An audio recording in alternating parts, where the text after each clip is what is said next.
Section 3. You will hear a discussion between two literature students and their lecturer. First, you have some time to look at questions 21 to 25.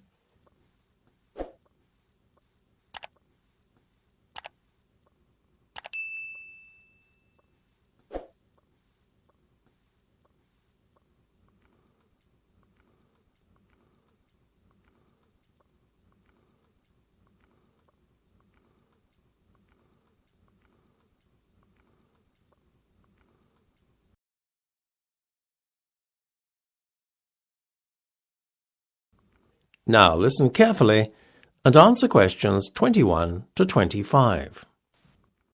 That was an interesting lecture. I'm glad you thought so. Yes, it made a break from the usual lectures on literary style. Certainly made me look at some of Shakespeare's plays like Hamlet and the playwright himself in a new light. Me too. I always thought that Shakespeare believed in the supernatural, and that was the reason why so many of his plays, like Hamlet and Macbeth, featured a ghost. What you thought is a common misconception. However, when you think about it, it was unlikely that Shakespeare would have been sympathetic to a belief in ghosts. Why? Well, he was Protestant, as was his audience, and the Protestant religion did not subscribe to a belief in ghosts as spirits returning from another world. Also, Hamlet was set in Denmark, and although fictional, the play would have reflected the Protestant beliefs of the Danes too. So, the main religion in England at the time was Protestantism. Very much so. Any other religions like Catholicism were not tolerated by the religious authorities or James I, who was head of the Church of England at the time. What did the Catholics believe about ghosts? Their religion was compatible with a belief in the spirit world, as it were. Ghosts were seen as lost souls that were in purgatory, that is to say, a state between heaven and hell. So it was obvious, really, that Shakespeare incorporated ghosts into his play for other reasons, right? Absolutely.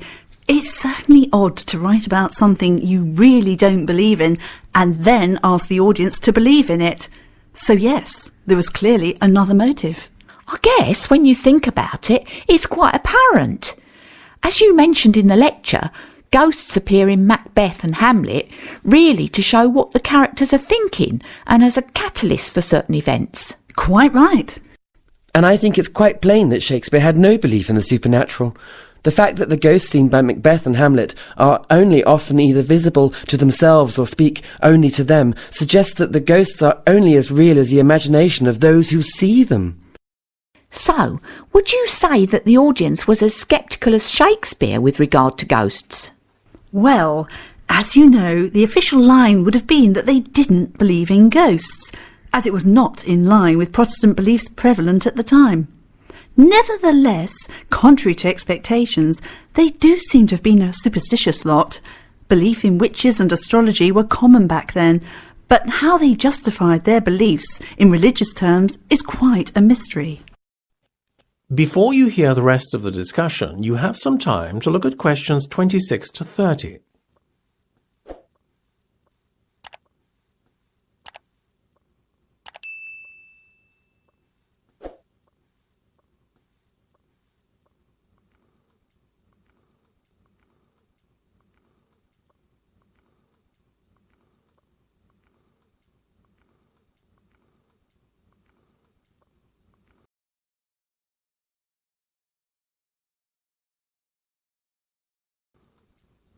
Now listen and answer questions 26 to 30.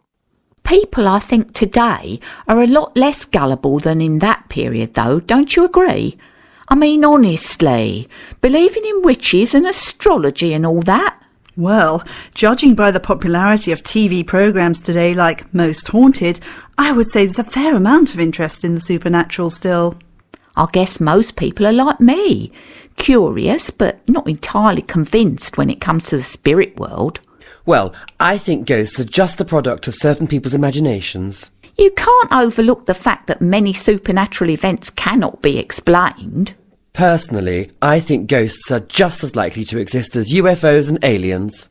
Well, I think at least the latter do exist. I agree. It's absurd to think we're alone in the universe. Hmm. You certainly seem to be quite a sceptic, Dave. Actually, I do believe in some aspects of the paranormal. Like? Well, not ghosts and aliens, obviously, but things like telepathy and premonition.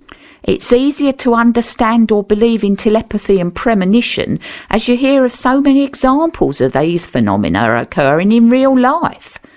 Not just reported stories, but from friends and acquaintances. I'm inclined, though, to think premonitions are more coincidence than due to a paranormal event. But maybe I'm just saying that, as I've not had first-hand experience of premonitions. So you believe in telepathy, then? I think that the evidence in favour of it is impossible to deny. What do you think, miss? Maybe I'm less sceptical than most, but I'm inclined to keep a pretty open mind on most things. Anyway, it's been a very interesting discussion, but I'm afraid I have to leave now as I'm due to give another lecture. Well, thank you for your time and also your wonderful lecture. Yes, thank you. We appreciated it. My pleasure. That's the end of section 3. You have half a minute to check your answers.